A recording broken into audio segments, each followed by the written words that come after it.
Okay, so today we're diving into something I think really fascinating. It's at the intersection of art, ethics, and technology. Okay. And it's something that a lot of you listeners have actually sent to us to ask us to look into. Right. It's called the Peaceful Public License, the PPL. Yeah.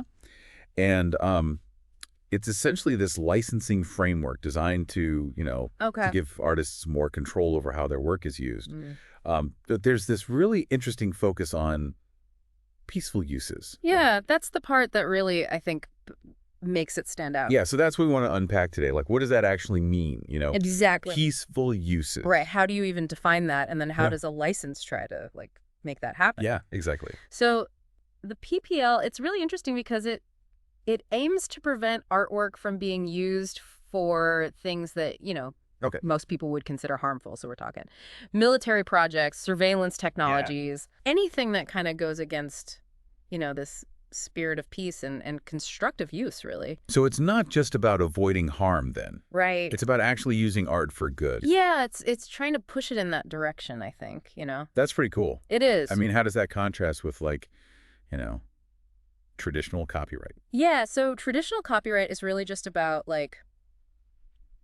preventing unauthorized copying. Right. It doesn't really say anything about how the work can be used, It's just about you can't copy it, Exactly. but you can do whatever you want with it. Right. This is different. This is different. This is about the type of use. Exactly. It's about values, really. Okay, so, I mean, one of the things that a lot of people have been talking about is, this whole thing with AI. Oh, yeah, absolutely. Right, and how Huge topic. it's huge, and how artists' work is being used to train these AI models. And they're not getting permission. Right. And that's a big problem because, imagine you spend years developing your style, your craft, Yeah. and then suddenly an AI can just Copy it. copy it. Yeah. Yeah, that's got to be pretty frustrating. It is. It's very frustrating for a lot of artists. So how does the PPL help with that? So the PPL tries to give artists more agency in this by requiring explicit consent before their work can be used to train an AI. Okay, so what does explicit consent actually mean in this case? It means that the artist has to know how their work is being used. Oh, wait. And they have to say yes or no, Right. to it being used for AI So training. it could be like a formal agreement or something. It could be, yeah, it could be a formal agreement. It could be, outlining the terms, the scope of the project, maybe compensation. Right. So it's not just someone grabbing something off the internet and using it without the artist's knowledge. Yeah, like I was thinking, I mean, if I was an artist and I spent years developing my style, and then I just saw it replicated by an AI, Yeah. that would be heartbreaking. It is, and it's happening more and more. Yeah. So the PPL is really trying to address that. So it's about protecting the artists, Yes. but also, I guess, about transparency. Absolutely. Transparency is huge. Yeah. And that's key to how the PPL works. So if I was working with someone Yeah. and I was using the PPL, Mm-hmm.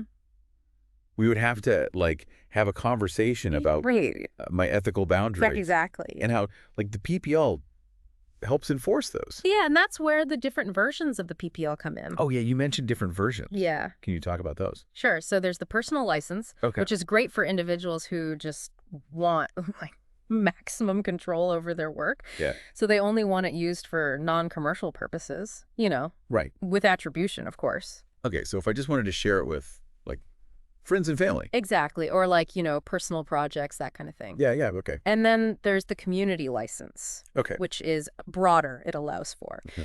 non-commercial use, but within a defined community.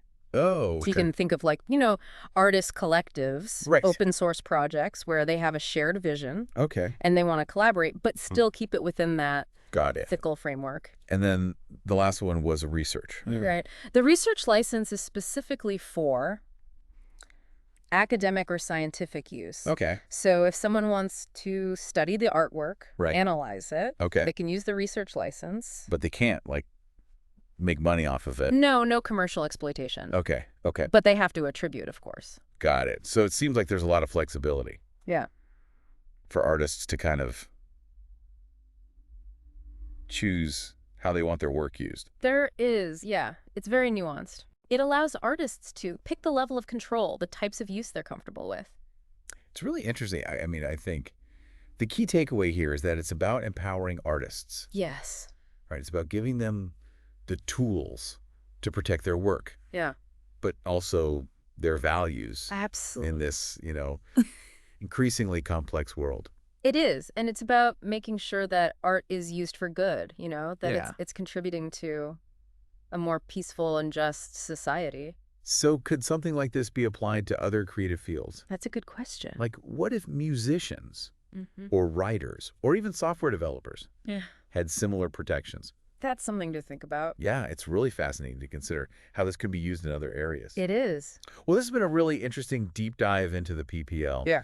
And I encourage you to, go check it out. Do some more research, whether you're an artist yourself or you're just interested in, the future of art and technology. It's definitely worth looking into. Thanks for joining us. Thanks for having me.